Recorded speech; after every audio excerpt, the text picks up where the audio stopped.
महाशिव पुराण श्री वायवीय संहिता पूर्वार्ध 12वां अध्याय।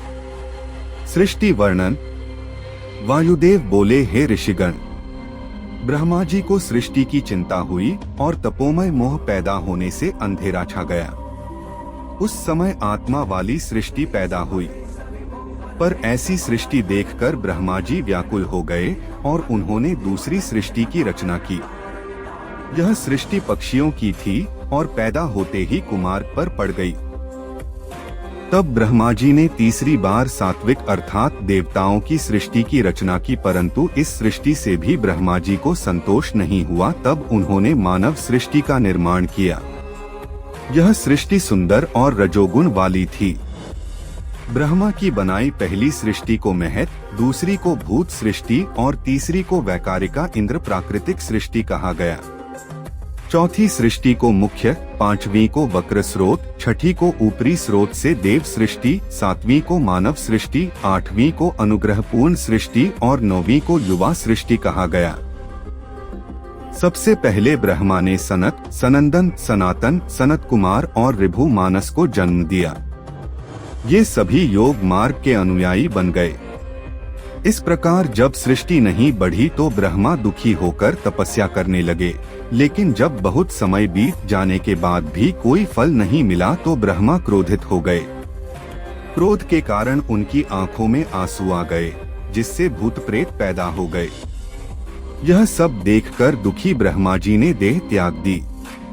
तब ब्रह्मा जी को प्रसन्न करने हेतु भगवान रुद्र उनके मुख से पैदा हुए। भगवान रुद्र ने अपने शरीर से 11 स्वरूप पैदा कर दिए और उन्हें प्रजा रचने की आज्ञा दी। यह सुनकर सभी रुद्र रोते हुए वहां से भागने लगे। तत्पश्चात महेश्वर ने ब्रह्मा जी को पुनर्जीवित कर दिया। ब्रह्मा जी ने रुद्र से प्रश्न पूछा कि आप कौन हैं? तब रुद्र बोले, मैं ही परमब्रह्म परमेश्वर हूँ और तुम्हारी इस सृष्टि में तुम्हारे पुत्र के रूप में जन्मा हूँ। अब आप अपनी इस सृष्टि की रचना को पूर्ण कीजिए। यह सुनकर ब्रह्मा जी बहुत प्रसन्न हुए। वे शिव नामाष्टक का जाप करते हुए रुद्र की स्तुति करने लगे और प्रार्थना करने लगे कि सृष्टि निर्माण के कार्य में आप मेरे सहायक बने। जब रुद्रदेव ने अपनी सहमति दे दी तब ब्रह्मा जी ने अपने मन में मरीचि आदि 12 पुत्र पैदा किए। इनमें देवताओं और क्रियात्मक महर्षियों के 12 वंश मिले। तत्पश्चात ब्रह्मा के मुख से देवता, गले से पितर, जांघों से दैत्य, गर्भ से मानव, उपस्थेंद्रिय से राक्षस पैदा हुए। ये निशाचर राक्षस बलवान थे। फिर यज्ञ, भूत और गंधर्व की उत्पत्ति हुई।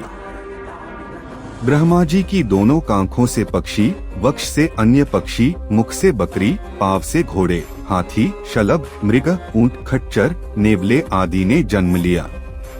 ब्रह्मा जी के पूर्व मुख से गायत्री, दक्षिण मुख से यजुर्वेद, पश्चिम मुख से सामवेद, उत्तर मुख से अथर्ववेद की उत्पत्ति हुई। फिर देह द्वारा इनके अनेक भेद हो गए और ये अपने काम में लग गए। सब अपने कर्मों के अनुसार जन्म मृत्यु के चक्र में पड़कर फल भोगने लगे। सभी प्राणियों के कर्मों के अनुसार उन्हें सुख, दुख, धन, आयव्यय, संपत्ति आदि की प्राप्ति होती है।